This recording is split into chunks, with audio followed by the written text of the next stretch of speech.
야고보서 2장 1절부터 4절까지 제가 봉독하겠습니다. 내 형제들아, 영광의 주 곧 우리 주 예수 그리스도를 믿는 믿음을 너희가 받았으니 사람을 외모로 취하지 말라. 만일 너희 회당에 금가락지를 끼고 아름다운 옷을 입은 사람이 들어오고 또 더러운 옷을 입은 가난한 사람이 들어올 때 너희가 아름다운 옷을 입은 자를 돌아보아 가로되 여기 좋은 자리에 앉으소서 하고 또 가난한 자에게 이르되 너는 거기 섰든지 내 발등상 아래 앉으라 하면 너희끼리 서로 구별하며 악한 생각으로 판단하는 자가 되는 것이 아니냐. 이 본문으로 작년 8월에 제가 그리스도인의 가치관이란 제목의 설교를 했습니다. 그런데 지금 야고보서를 차례대로 지금 묵상해 가고 있기 때문에 다시 본문을 다루게 되었어요. 이번에는 야고보서의 그 전체적인 맥락 안에서 이 본문을 살펴보도록 하겠습니다. 지난주에 저희가 1장 26절, 27절 그 두 절을 상고했습니다. 거기서 야고보는 참된 경건의 세 요소를 말하고 있어요. 첫 번째는 혀를 자갈 매게 한다 하는 것이에요. 혀를 자갈 먹이지 않는 자는 스스로 속이는 자다. 야고보 선생님은 그렇게 말씀하셨습니다. 두 번째는 환난 날에 고아와 과부를 돌보라 하는 것입니다. 그리고 세 번째는 자기를 지켜 세속에 물들지 않는 것, 그것입니다. 그 중에 혀를 제갈 먹이는 그 문제는 이제 3장에서 자세히 다룰 것이기 때문에 그때로 미루고 지난 주일에 우리가 그 고아와 과부를 돌보는 것, 그 구제의 측면을 살펴보았고 오늘은 그 세 번째, 자기를 지켜 세속에 물들지 않는 이 내용을 오늘의 본문과 연관해서 생각해 보도록 하겠습니다. 사실 지금 우리가 가진 성경은 장절 구분이 있지만 원래는 그런 구분이 없죠. 그래서 바로 오늘 우리가 다루려고 하는 이 본문은 세속에 물들지 않는다는 그 말에 이어서 지금 나오고 있는 거예요. 같은 내용을 계속해서 지금 야고보가 말하고 있는 것입니다. 여러분, 세속에 물들지 말라 하는 말을 들을 때 여러분은 무엇을 생각하십니까? 소위 말하는 세속적이다 하는 말은 무슨 뜻일까요? 저는 어렸을 때 이 세속적이라는 말을 들으면 무슨 생각을 했냐면 유행가는 세속적이니까 불러서는 안 된다.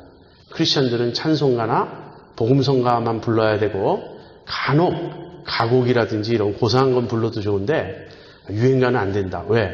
저속하고 세속적이니까. 저는 그렇게 들었습니다. 지금은 꼭 그렇게 생각하지는 않습니다. 그런가 하면 헤어스타일. 한때 한국에서는 장발 단속이 있었죠. 머리를 막 치렁치렁 길게 하고 다니면 그것은 꼴불견이다. 그건 세속적이다. 저는 그때는 머리에 염색하는 것은 굉장히 잘못된 일인 줄 알았어요. 그거는 특별히 진짜 세속적인 사람들이 하는 일인 줄 알았는데 요즘에는 전혀 이제 그렇지 않죠. 머리에 염색하는 것도 자연스러운 그런 일이 되었습니다. 특별히 남자가 귀걸이 하는 건 상상할 수가 없었어요. 그런 게 다 세속적이라고 생각했습니다. 그런데 과연 그런 것이 세속적일까요? 문신하고 문신하는 걸 제가 찬성하는 건 아닙니다. 저는 기독교인들은 문신하지 않는 것이 좋다고 생각을 합니다.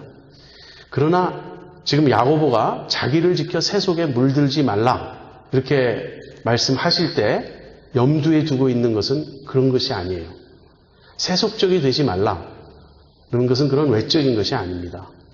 로마서 12장 2절 여러분이 잘 아는 구절이죠. 거기서 바울은 이렇게 말합니다. 너희는 이 세대를 본받지 말라. 이 세대를 본받지 말라 하는 말과 세속에 물들지 말고 자기를 지켜라 하는 것은 같은 말씀입니다. 그런데 이 세대를 본받지 말라 하고 그 뒤에 무슨 말씀이 뒤따르죠? 마음을 새롭게 함으로 변화를 받아 하나님의 선하시고 기뻐하시고 온전하신 뜻이 무엇인지 분별하도록 하라. 거기 마음을 새롭게 하라 할 때 그 마음은 영어로 heart가 아니고 mind입니다. 무슨 말이냐면 생각을 바꿔라. 사고방식을 바꿔라. 하나님이 무엇을 가장 기뻐하실지 그것을 분별해라 하는 것입니다. 무슨 말이냐면요. 가치관의 문제라는 거예요. 자기를 지켜 세속에 물들지 말라 하는 이 말은 가치관이 달라져야 된다. 세상적, 세속적 가치관을 좇지 말라 하는 그런 말씀입니다. 여러분, 우리 교회 안에도, 그러니까 교회들 안에도 이 세속적인 가치관이 깊숙이 침투해 들어와 있습니다. 여러분, 세속적인 것의 반대가 무엇인지 아십니까? 세속적인 것의 반대는요, 종교적인 것이 아니에요. 영적인 것입니다. 세속적인 것의 반대를 종교적인 것이라고 생각해서 우리가 종교적인 일을 열심히 하면 그것이 이 야고보 선생의 말씀을 지키는 것이라고 착각하기가 참 쉽습니다. 그러나 종교적이라는 것, 다시 말하면 신앙적이고 종교 활동, 교회 활동에 관련된 그런 일에 몰두하는 것은 좋은 일이지만 그런 것도 얼마든지 세속적인 가치관을 가지고 할 수 있다는 거예요. 새벽기도 열심히 나오고 주일 봉사, 교회 봉사 열심히 하고 아무튼 교회 일이라면 팔 걷어붙이고 나서서 열심히 하고 그래서 저 사람은 정말 집과 교회밖에 모른다. 뭐 그렇게 평가를 들을 수도 있는데 거기에도 얼마든지 세속적일 수가 있다는 거예요. 문제는 동기입니다. 내가 왜 그렇게 하나? 내가 이 일을 통해서 얻고자 하는 것이 무엇인가? 그것이 정말 이웃사랑, 하나님 사랑의 정신으로 행하는 것인가? 아니면 나를 드러내고 싶고 내가 인정받고 싶고 거기에 또 다른 이 자아를 추구하는 숨은 동기가 있다면 그것은 비록 겉으로는 종교적일지 모르지만 세속적인 것입니다. 교회 안에 침투해 들어온 여러 세속주의의 모습을 한번 생각해 보죠. 첫 번째로 기복주의가 있습니다. 이 기복주의는 이런 것이에요. 예수 믿지 않는 사람이나 예수 믿는 사람이나 복의 개념이 똑같다는 거예요. 우리가 하나님 믿으면 복을 받습니까? 안 받습니까? 복 받아요. 그리스도 안에서 하늘에 속한 모든 신령한 복을 하나님께서 우리에게 주셨습니다. 그런데 우리에게 주신 복은 신령한 복이며 소위 말하는 세상 사람들이 추구하는 복과는 다르다는 거예요. 근데 우리는 복 개념이 똑같아요. 그래서 여기서 성공해야 되고 여기서 잘 살아야 되고 여기서 잘 나가야 된다고 똑같은 것을 추구합니다. 다만 믿음은 믿음이 그 수단이 되고 있을 뿐이에요. 그런가 하면 물량주의가 교회 안에 깊이 침투해 들어와 있습니다. 물량주의란 무엇이죠? 무엇이든지 수로 확인하려고 하는 거예요. 그래서 우리 교회가 지금 하나님 보시기에 어떤가? 그것은 우리 교인 수가 늘어나느냐? 그걸로 평가하는 겁니다. 교인 수가 더 많으면 하나님이 더 기뻐하시는 교회일 것이라고 착각하는 것입니다. 교인 수 아니면 예산의 액수. 그 교회는 금년 예산이 얼마래. 근데 우리는 얼마야. 이런 수로 비교하는 것. 한국에서는 이 대규모 집회가 많이 있었죠. 여의도 광장에 이렇게 100만, 200만을 모아놓고 집회를 한 적이 과거에 여러 차례 있었습니다. 지금은 없어졌지만 그럴 때마다 경찰 통계와 교계 통계가 달라요. 그거 아십니까, 여러분? 그럼 저는 경찰 통계 믿습니다. 왜 그런가? 경찰은 그걸 줄이고 늘리고 할 이유가 없어요. 그냥 자기들이 본 대로 몇 명이 모인 것 같다 이렇게 말합니다. 근데 우리는 자꾸 부풀리고자 해요. 한 80만 명 모이면 100만 정도 모였다 이렇게 말하고 싶어요. 왜 그렇죠? 그 수가 굉장히 중요하기 때문에 그래요. 많이 모일수록 신령하고 많이 모일수록 하나님이 기뻐하실 것이라고 생각하는, 그런데 바로 그런 물량주의, 수치로 모든 것을 확인하고자 하는 것은 전형적인 세속적 사고방식입니다. 여러분, 주님이 하신 말씀 가운데 이 99마리의 양을 두고 한 마리의 양을 찾아가는 목자 이야기가 있죠. 숫자 노름으로는 상식적으로 이해가 되지 않죠. 99마리 양이 더 중요합니까? 한 마리 양이 더 중요합니까? 그러나 우리 주님은 수로 따지는 분이 아니세요. 근데 이런 물량주의가 우리 안에 깊숙이 들어와 있습니다. 저희 교회는 그렇지 않은데요. 많은 교회들에서 목사님들이 교회가 성장하지 않으면 좌불안석이 돼요. 교인들이 목사님이 능력이 없다, 제대로 일을 안 한다, 열심히 안 한다, 왜 우리 교회는 성장하지 않는가, 그걸로 목사님에게 프레셔를 주기 때문에 그렇습니다. 그런데 교회 성장이라는 것이 대부분 어떻게 이루어지죠? 바로 옆 교회에서 오는 거예요. 수평 이동이에요. 그런 식으로 해서 교회가 성장하는 것이 반드시 하나님이 기뻐하시는 일일까요? 아무튼 그런 것도 문제지만 애초에 자꾸 수에 집착하는 이것이 문제라는 거예요. 또 제가 인류주의라고 이름 붙인 그런 사고방식이 있죠.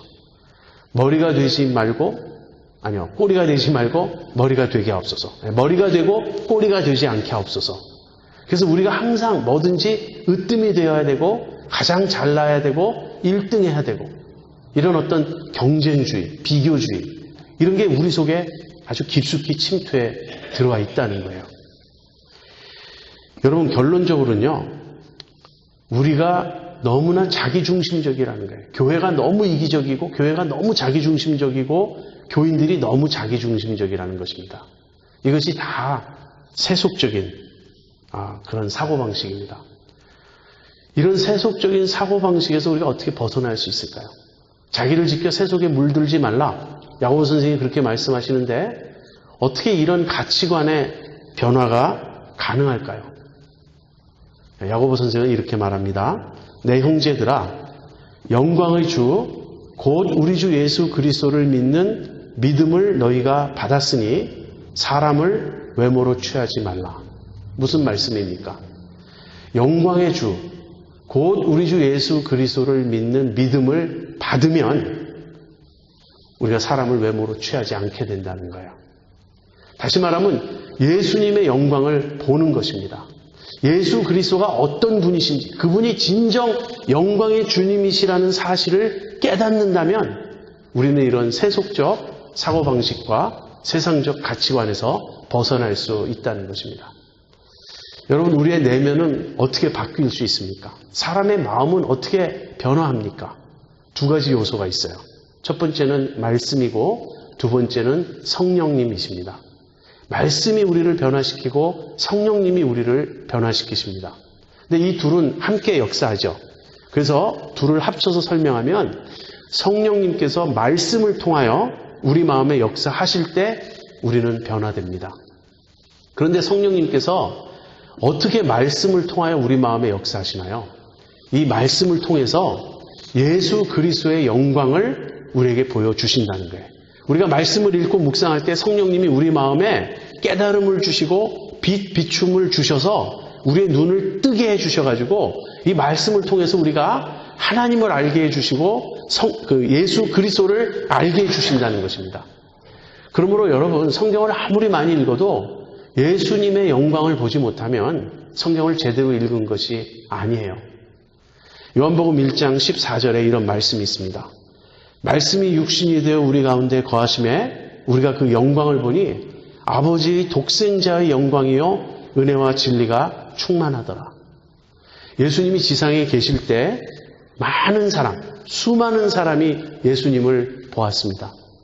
그 중에는 단지 본 것뿐 아니라 예수님이 행하시는 기적을 함께 체험한 사람들이 있어요. 누구죠? 오병이어의 기적의 현장에 있었던 사람들. 그들은 예수님이 기적적으로 초자연적으로 증가시키신 떡과 물고기를 먹었던 사람들입니다. 그뿐 아니라 소경이 눈을 뜨게 하시는 현장에도 사람들이 있었고 심지어는 죽은 나사로를 살리시는 그 자리에도 사람들은 있었어요. 그래서 수없이 많은 사람이 예수님을 보았습니다. 그런데 예수님을 보고도 예수님이 하나님의 아들이심을, 독생자이심을 깨닫지 못한 사람이 대다수였어요. 사실은 소수만이 예수님을 믿게 되었습니다. 그런데 그 소수, 예수님을 믿게 된 사람들은 예수님을 보고 무엇을 보았죠?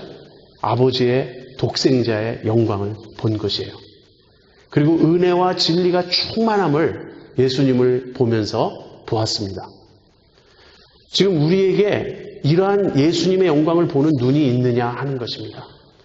여러분, 우리가 교회 오래 다녔는데 성경 공부도 많이 했는데 그래서 우리 마음에 예수님의 이 상이, 예수님의 이미지가 선명하게 새겨져 있어야 됩니다.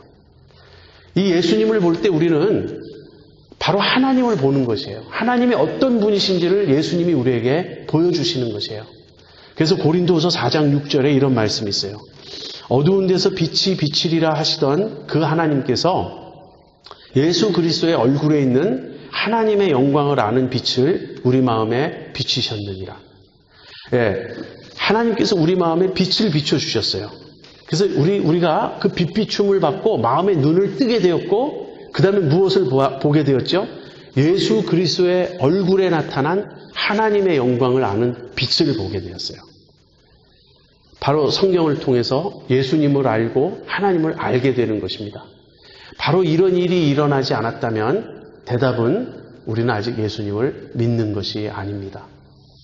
왜 많은 사람들이 예수님에 대해서 립 서비스는 해요. 입으로는 치사해요. 그러나 예수님을 따르지 않을까요? 예수님을 믿는다고 말은 하는데 왜 예수님께 순종하지 않을까요? 대답은요, 예수님의 영광을 보지 못했기 때문이라는 거예요. 예수님의 영광을 참으로 본 사람은 그분을 경배하지 않을 수 없습니다.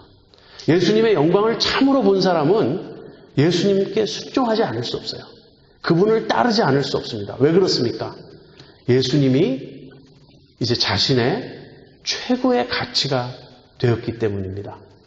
영광의 주님을 본다는 말은요, 이제는 예수님이 나에게 제일 소중한 분, 제일 귀한 분, 최고의 가치가 되었다. 이걸 인정하는 것입니다. 예수님이 나의 최고의 가치요, 최고의 권위입니다. 무엇이든지 예수님이 말씀하시는 게 정답이고 그걸로 끝이에요. 예수님의 가르침과 세상의 의견이 다를 때 주저하지 않고 세상의 의견을 따르지 않고 예수님의 가르침을 좇는 것. 그것이 예수님의 영광을 본 사람들의 모습입니다. 무슨 말입니까? 이제는 예수님만이 기준이 되신다는 거예요. 그래서 영광의 주 곧 우리 주 예수 그리스도를 믿는 믿음을 너희가 받았으니 이제는 사람을 외모로 취하지 말라. 예수님을 정말 믿으면 가치관이 바뀝니다. 예수님을 정말 보면, 예수님을 정말 알면 사고방식이 바뀌지 않을 수 없어요. 이제는 언제나 예수님이 최고고 예수님이 가르쳐 주신 것이 절대가 되는 것입니다. 그렇다면 여러분, 복음서를 통해서 우리가 보게 되는 예수님의 모습은 어떤 것입니까? 우리가 성경을 읽다 보면, 복음서에 나타난 예수님에 대한 기사를 읽다 보면 아주 많이 등장하는 이런 표현이 있죠. 세리와 죄인과 창기들과 함께 하시는 예수님. 그 당시 가장 사회에서 경멸의 대상이 되었던, 낮게 취급되었던 그런 사람들입니다. 그래서 예수님이 진짜 하나님이 보내신 분이라면, 예수님이 진짜 경건한 분이라면 그들과 상종하지 말아야 된다고 종교 지도자들이 생각했어요. 만약에 예수님이 세리와 죄인과 창기들과 어울리지 않으셨다면 종교 지도자들도 예수님께 보다 더 친근히 대했을 거예요. 그러나 예수님은 그러지 않으셨습니다. 근데 여기서 이제 우리가 한 가지 조심해야 될 점이 있습니다. 예수님은 세리와 죄인과 창기들을 불쌍히 여기셨습니다. 불쌍히 여기신 것이지 그들이 옳다, 너희가 잘났다, 차라리 너희가 낫다 그렇게 말씀하신 것은 아니에요. 왜 제가 이 점을 언급하냐면 소위 민중신학이라고 하는 그러한 가르침이 있습니다. 그러한 신학이 있어요. 거기서는 아예 이걸 거꾸로 뒤집어서 예수님이 마치 그들을 좋게 평가하셨고 그들을 치하하셨고 그들을 높이신 것처럼 그렇게 말하기 때문에 그렇습니다. 그렇다는 것은 아니에요. 예수님은 그들을 불쌍히 여기셨습니다. 그리고 그들을 하나님 나라로 초청하셨던 거예요. 그러니까 예수님을 따르는 자들은 이제 어떻게 바뀌어야 되죠? 누가 이 사회에서 멸시받고 천대받고 소외당하고 경멸받는가? 그런 사람들을 향하여 우리의 시선을 돌려야 한다는 거예요. 우리가 예수님을 따르는 자들이라면. 예수님은 의인이 아니라 죄인을 부르러 오셨다고 말씀하셨습니다. 교회가 의인들이 모이는 그런 집단이 되어서는 교회가 아닌 것입니다. 근데 그런 유혹이 우리에게 참 많아요. 목사인 저에게도 참 많아요. 제가 여러분에게 한번 고백한 적 있잖아요. 나는 외모로 사람을 평가하진 않는다고 스스로 생각하는데 나는 믿음 좋은 사람이 좋다고. 믿음 좋은 사람이 반갑죠. 그건 사실입니다. 그러나 교회에 믿음 좋은 사람만 오라면 교회의 사명을 저버리는 거죠. 교회는 오히려 믿음이 없는 사람들, 믿음이 약한 사람들을 자꾸 초청하고 오라 그래서 그들을 세워주려고 해야 되죠. 저에게도 이런 영적 엘리트주의가 아주 심각하게 있음을 고백합니다. 근데 이건 옳지 않은 거예요. 예수님은 또 당신의 제자들의 이상형으로 어떤 모습을 제시하셨나요? 기억하십니까, 여러분? 어린아이입니다. 예수님은 어린아이를 데려다 세워놓으시고 너희가 돌이켜 어린아이처럼 되지 아니하면 결단코 천국에 들어갈 수 없다. 그렇게 말씀하셨습니다. 어린아이는 그 당시에서 사람 취급을 받지 못했습니다. 무시당하고 정말 애들은 가라, 애들은 가. 그러는 대상이었어요. 근데 예수님은 너희가 어린아이처럼 겸손해져야 된다. 너희가 어린아이처럼 자신을 낮추는 자가 되어야 된다. 너희가 어린아이처럼 정말 하나님을 온전히 순수하게 신뢰할 줄 알아야 된다. 그렇게 주님 가르치셨어요. 세상이 숭상하는 이상형은 어떤 모습이죠? 니체의 초인입니다. 의지가 강하고 권력을 추구하고 남보다 강하고 이겨야 되고 그 니체의 초인주의가 낳은 열매가 무엇입니까? 그게 독일 나치의 아리안주의예요. 우리는 우수한 인종이다. 열등한 인종, 유대인 같은 인종은 없애버려야 된다. 그 사고방식이 다 거기서 나온 것 아닙니까? 근데 우리 안에도 초인을 숭상하고 싶은 강하고 잘나고 뛰어나고 똑똑한 그런 사람을 숭상하고 싶은 욕심이 있습니다. 우리 예수님은 그렇지 않았어요. 너희가 돌이켜 어린아이처럼 되어야 한다. 예수님은 또 부에 대한 집착을 경계하셨습니다. 오늘날 우리 안에 이런 사고방식이 있습니다. 부자가 되는 것은 harmless, 즉 해가 되는 건 아니라고.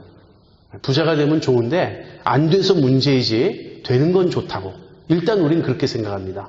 근데 그릇된 방법으로 부자가 되어서는 안 되지만 일단 부자 되는 것은 좋은 것이다. 여기까지는 우리가 받아들이고 있습니다. 그러나 주님은 그렇게 가르치시지 않았어요. 부자가 되는 것은 위험한 일이다. 나쁜 일은 아니지만 위험한 일이라고 경계하셨습니다. 그래서 우리가 부자가 되려면요, 믿음이 아주 좋아야 돼요. 왠지 아세요?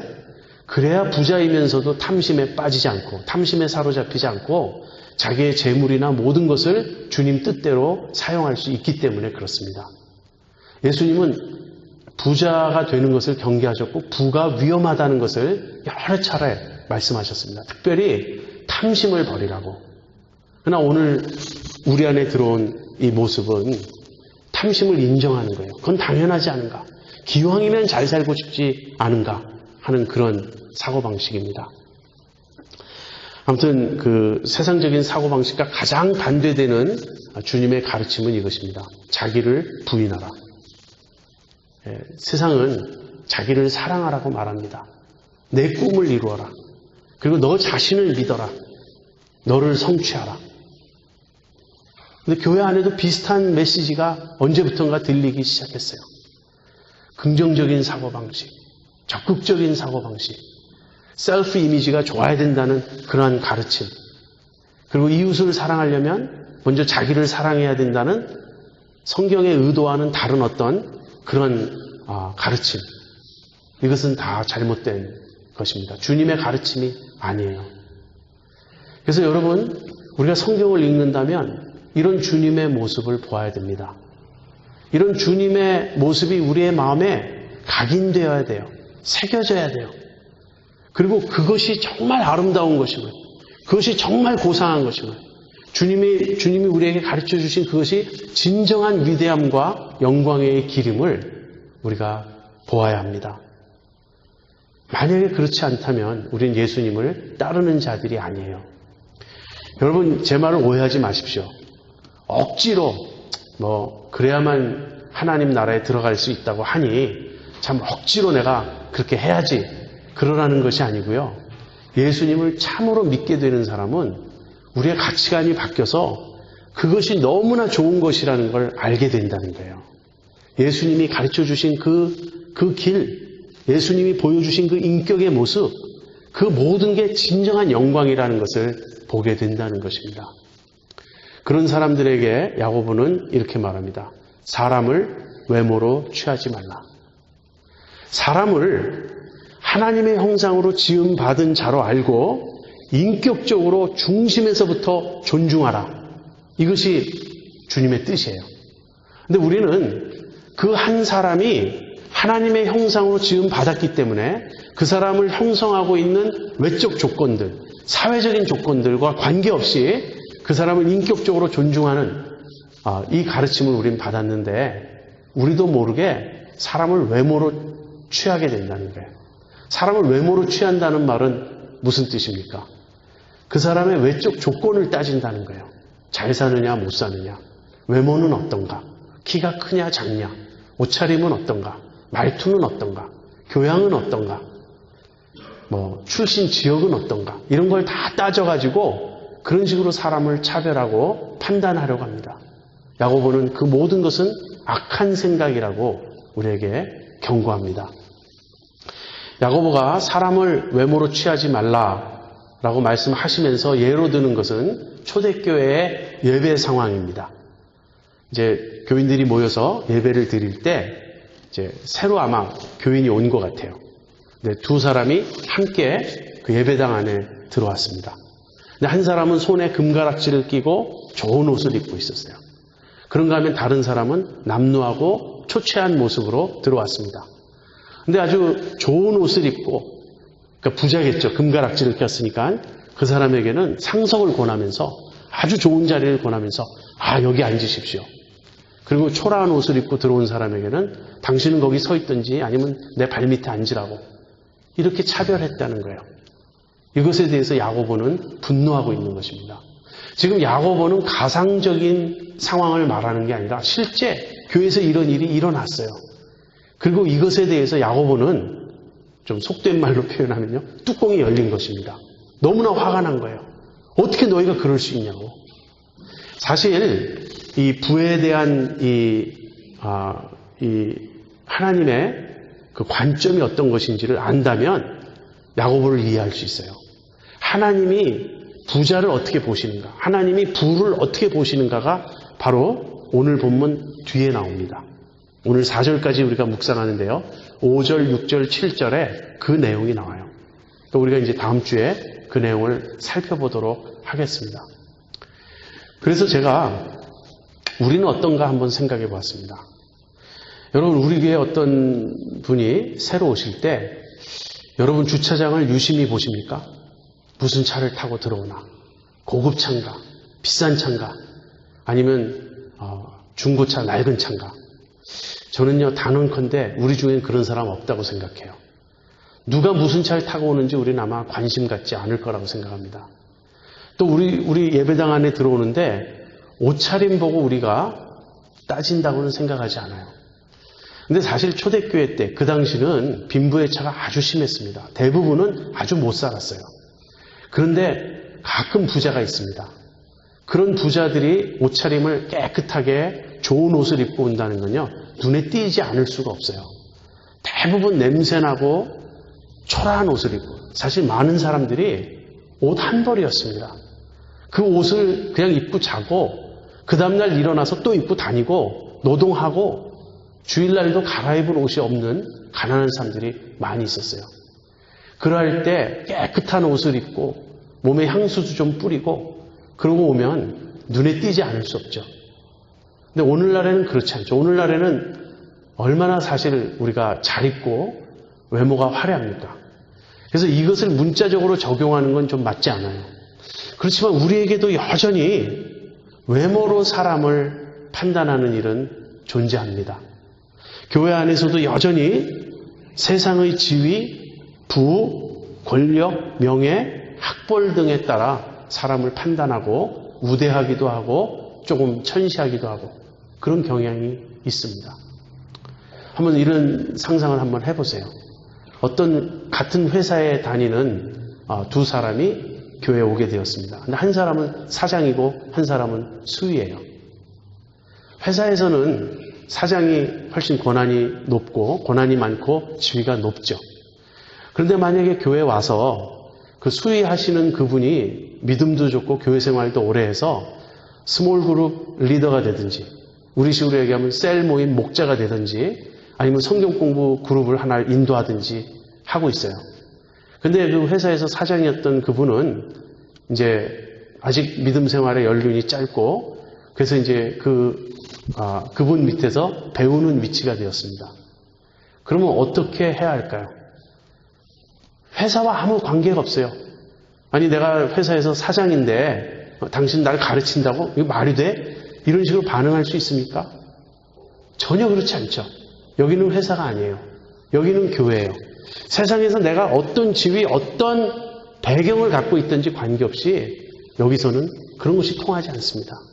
여기서는 주님 안에 우리는 한 형제요, 한 자매인 것입니다. 그런데도 교회들이 끼리끼리 이렇게 뭉치려고 하는 성향이 많이 있습니다. 지역적으로 저 교회는 어느 지역 사람이 많이 모이는 교회, 이런 소문이 돌기도 합니다. 저는 한국에서 어렸을 때 영락교회를 다녔습니다. 근데 영락교회는 피난 내려오신 분들이, 특별히 그 평안도 분들이 대부분인 교회예요. 근데 저는 그 당시는 이해할 수 있습니다. 이북에서 이남으로 이렇게 내려와서 그 고향 사람들이 모여서 신앙생활하는 것은 뭐 나무랄 일은 아니라고 생각해요. 근데 이제는 시간이 많이 지났습니다. 이제는 지역적으로 섞이는 것이 좋습니다. 어느 지역 사람들만 모이는 교회, 이것은 사실 있을 수 없는 거예요. 의도적으로 그런 것을 피해야 됩니다. 한국의 가장 큰 어려움 중에 하나가 지역주의 아닙니까? 교회 안에까지 지역주의가 있을 수 있습니까? 결코 있어서는 안 됩니다.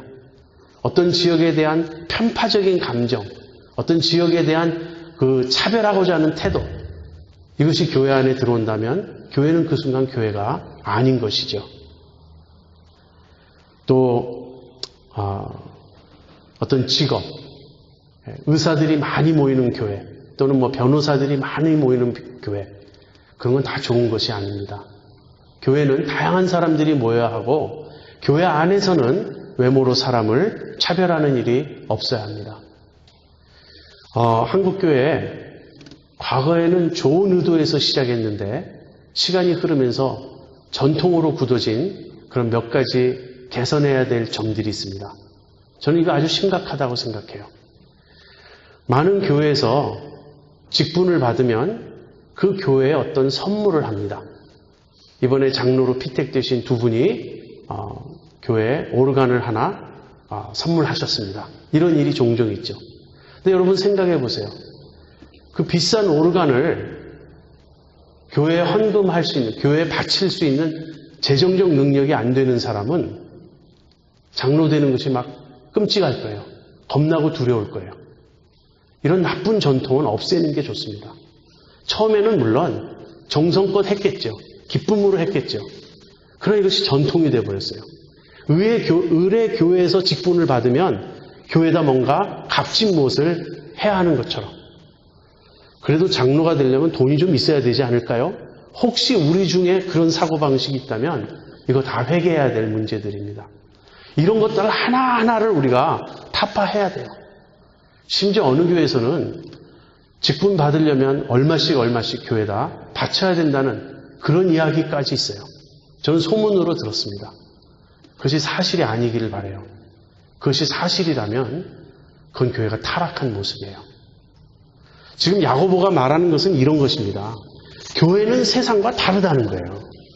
교회는 영광의 주 예수 그리스도를 믿는 믿음을 가진 자들이 모였기 때문에 이제는 세상적 가치관을 좇지 않고 철저하게 주님의 가르침, 주님의 가치관을 좇아서 새로 빚어지는, 새로 형성되는 그러한 공동체여야 한다는 것입니다. 여러분, 우리도 인종차별이 우리 안에 얼마나 많습니까? 우리 한국 사람들 인종차별 당할 때는 너무나 억울해하는데 우리도 역시 배타적이잖아요. 우리도 역시 타민족, 타인종 사람들 많이 멸시하고 차별하고 무시하잖아요. 여러분, 그것이 다 악한 생각입니다. 그것이 다 영광의 주님을 모르는 소치예요. 그러니까 그런 것입니다. 그럼 어떻게 해야 될까요? 대답은 예수님이 여기 계시다 이렇게 생각하는 것입니다. 질그릇교회 목사님은 예수님이시다 이렇게 생각하는 것입니다. 만약에 지금 예수님이 여기 계시다면, 그렇게 우리가 생각한다면 예수님이 환영할 사람을 우리도 환영할 것입니다. 예수님이 기뻐 받으실 사람을 우리도 기뻐 받으실 것입니다. 예수님이 그것 때문에 칭찬하거나 그것 때문에 점수를 주지 않는 그러한 경우라면 우리도 거기에 점수를 주지 않고 그것 때문에 인정하지 않을 것입니다. 예수님이 기준이 되어야 돼요. 그것이 영광의 주님을 믿는 자들의 모습입니다. 우리가 이것을 의식적으로, 의도적으로 노력해야 하겠습니다. 그렇게 되면 어떤 일이 일어날까요? 세상이 압니다. 저 사람들은 우리와 다르다고. 교회는 달라야 합니다. 교회는 세상적 가치관과 다른 가치관을 가지고 있어요. 교회는 세상의 기준과 다른 기준을 가지고 있어요. 교회가 세상에 세상적 가치관에 합하기 때문에 칭찬을 받을 때, 그 교회는 얼마나 건물도 세련되고 좋은지, 정말 그 교회는 깨끗하고, 물론 그런 것이 나쁘다는 건 아니에요. 그러나 그런 것으로 칭찬받는 것이 교회의 존재 목적이 아니라는 것입니다. 어떤 점에서 교회는 좀 불편한 게 좋아요.